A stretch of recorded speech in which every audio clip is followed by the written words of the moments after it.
So there are two special emergency modes you should know about in your iPhone. The first is if you're having some sort of medical emergency and you want somebody else to be able to use your iPhone to be able to help you.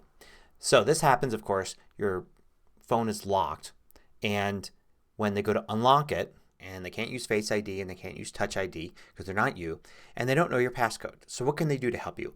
Well, they can tap the emergency button at the bottom left corner. And this goes to the emergency call screen and gives them a number pad there where they can call 911 in the United States and whatever the emergency number is in the area you live in. And they can also, in addition to making that emergency call, they can tap the medical ID button at the bottom left. That brings up your medical ID information. And in there, not only do they see some things about you, like your birth date and all of that, but they also have a list of emergency contacts. And in that list, they can actually tap that and it will try to call that number. So you can actually add numbers in there. They don't just have to use 911. They can use something in that list. So let's look at how you set that. So you want to go into the Health app. And at the bottom, tap Medical ID.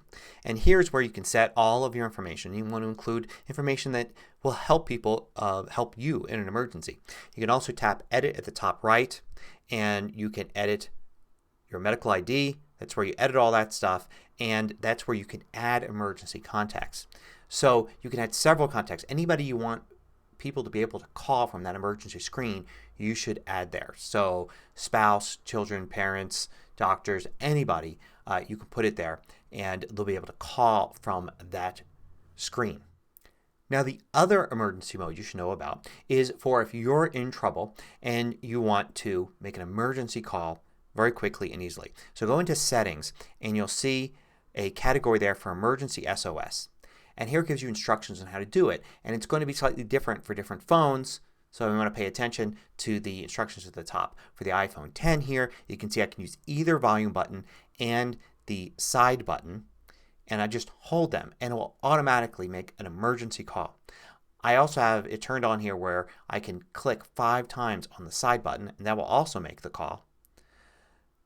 And then there's several other options here. You can have your emergency contacts here as well. You can jump to them and you can have it play a countdown sound, which could be a warning if you accidentally trigger this. You can cancel it. So let's accidentally trigger it and cancel it in time. I'll press both and you can see it takes me to this special screen here. So now I can go to Medical ID. I can slide over for Emergency SOS or I can cancel. I can also power off. It's the same command here to power the iPhone off. Now let me try pressing on the right side 5 times. That's automatically going to go there. And you can see I canceled it before I got to that countdown. Now I could have turned off that sound. So the handy thing here is I could have my iPhone in my pocket. I could be in trouble and I can just reach in and find that button and tap it 5 times and it will go to this, make that emergency call, make that alert even if I haven't pulled the phone out of my pocket. So if you want all the details, Apple has this web page here that you can go to and it tells you exactly how this feature works, how it might differ depending on the areas that you're in. For instance, in India you press 3 times instead of 5, and what happens at the end of a call. So here it tells you, for instance, at the end of a call a text message with your location will be sent to your emergency contacts. You can check out this page here for more details, but it's important that you familiarize yourself with these 2 emergency modes of your iPhone because of course you don't want to be figuring them out when you actually need them. You want to make sure you set up your medical ID so that's all set up and maybe tested. And then also take a look at the SOS functions and kind of have it in your mind how these work so you know how to use them when you need them.